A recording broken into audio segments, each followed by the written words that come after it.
Terima kasih Anda masih bersama kami di Sapa Indonesia Pagi. Saudara, Pengadilan Tipikor Jakarta hari ini kembali menggelar sidang kasus korupsi di Kementerian Pertanian dengan terdakwa mantan Menteri Pertanian Syahrul Yassin Limpo. Rencananya ada 8 orang saksi yang akan diperiksa dalam sidang kali ini, termasuk diantaranya adalah keluarga dari SYL.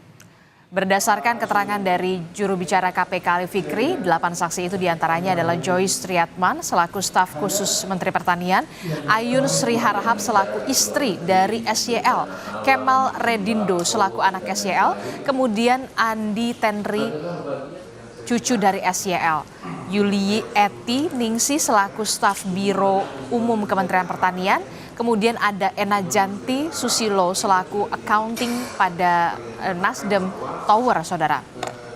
Dan beberapa orang dekat SYL lainnya, seperti diketahui kasus ini menjadi sorotan publik usai terkuak fakta bahwa SYL yang meminta sejumlah fasilitas miliaran rupiah untuk kepentingan pribadi dan juga keluarganya.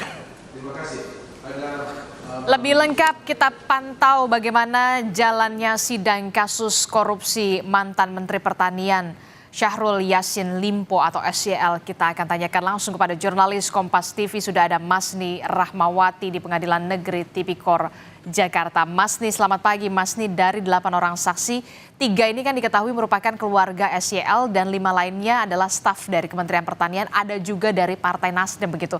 Apa yang kemudian hendak digali dalam persidangan kali ini? Siapa saja yang sudah terkonfirm untuk hadir? Ya, tentunya memang yang akan digali oleh hakim dan juga jaksa penuntut umum pada sidang pemeriksaan saksi Syahrul Yassin Limpo pada pagi ini, yaitu aliran uang yang selalu diterima oleh Syahrul Yassin Limpo atau SYL melalui Kementerian Pertanian. Memang ada 8 saksi yang akan dihadirkan pada hari ini, diantaranya yaitu staf khusus dari Kementerian Pertanian, istri dari SYL, anak dan juga cucunya, serta ada dari staf Biro Umum Kementerian Pertanian, accounting dari Partai Nasdem, pengurus rumah pribadi dari SYL, dan juga honorer yang bekerja di Sekjen Kementerian Pertanian. Memang yang akan didalami pada hari ini, pada pemeriksaan saksi hari ini, yaitu aliran uang yang diterima oleh SYL selama menjabat menjadi Menteri Pertanian. Yang mana kita ketahui pada pemeriksaan saksi sebelumnya, nama-nama ini diantaranya memang sering disebutkan oleh saksi-saksi yang dimintai keterangan. Salah satunya yaitu dari Joyce Triatman atau dari staf khusus Kementerian Pertanian, di mana sebelumnya disebutkan bahwa Joyce ini sempat berkoordinasi dengan Sekjen Kementerian Pertanian Kasdi untuk mengumpulkan uang yang akan diberikan kepada SYL atau Syahrul Yassin Limpo, di mana uang yang dikumpulkan disebutkan bahwa untuk kebutuhan dari sembako yang ini senilai 1,95 miliar rupiah, dan juga uang yang dikumpulkan senilai 850 juta serta dari paket telur sebanyak 15 ton. Dan juga ada permintaan dari Joyce ini memang berkoordinasi secara langsung dengan Sekretaris Jenderal, mantan dari Sekretaris Jenderal Kementerian Pertanian, yakni Kasdi Subagjo, yang ini dilakukan pada tahun 2023. Dana-dana yang diperoleh ini yang dikumpulkan sebanyak 1,95 miliar rupiah dan juga 850 juta ini dikumpulkan dari pejabat-pejabat eselon 1 yang ada di Kementerian Pertanian. Dan dana yang senilai 850 juta ini diketahui juga ada pada kwitansi yang berlogo pada Partai Nasdem. Karena inilah dari Joyce Triatman ini akan diperiksa dan dimintai keterangan bagaimana sebenarnya aliran dana sebesar hampir 2 miliar dan juga 850 juta ini.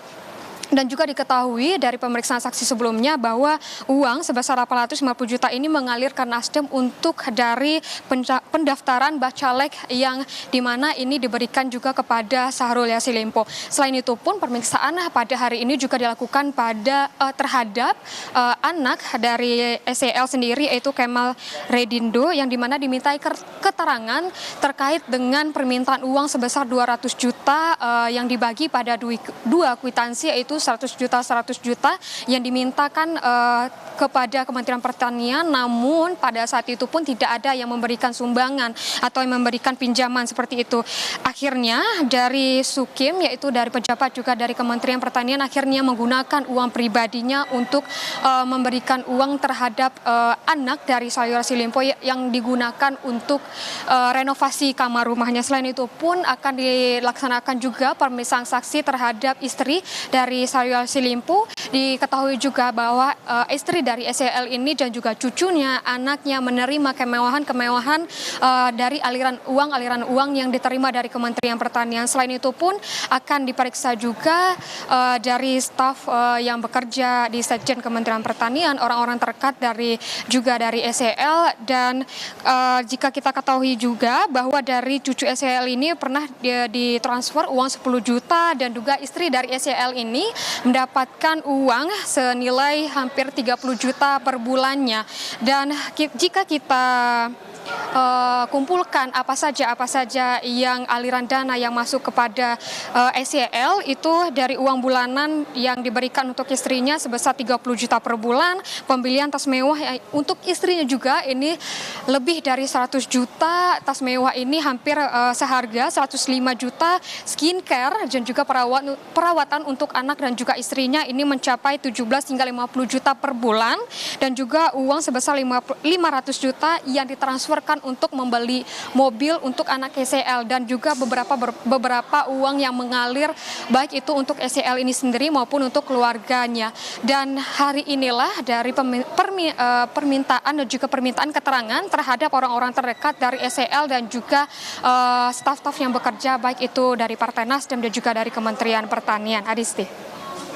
Ya, sidang ini akan cukup menarik betul begitu ya, karena di sidang kali ini akan menghadirkan keterangan ataupun kesaksian dari anak, kemudian istri, termasuk juga dari Partai Nasdem. Kalau kita melihat kan sebelumnya Anda sebutkan bahwa memang ada dugaan aliran-aliran dana yang kemudian mengalir ke anak, keluarga, bahkan cucu untuk kehidupan mewah dari keluarga SYL ini. Apakah betulkah ini benar-benar mengalir untuk gaya hidup mewah dari SYL dan keluarganya? Kita akan tunggu kesaksian dari anak dan istri SYL. Terima kasih informasinya. Jurnalis Kompas TV Masni Ramawati melaporkan langsung dari Pengadilan Negeri Tipikor, Jakarta.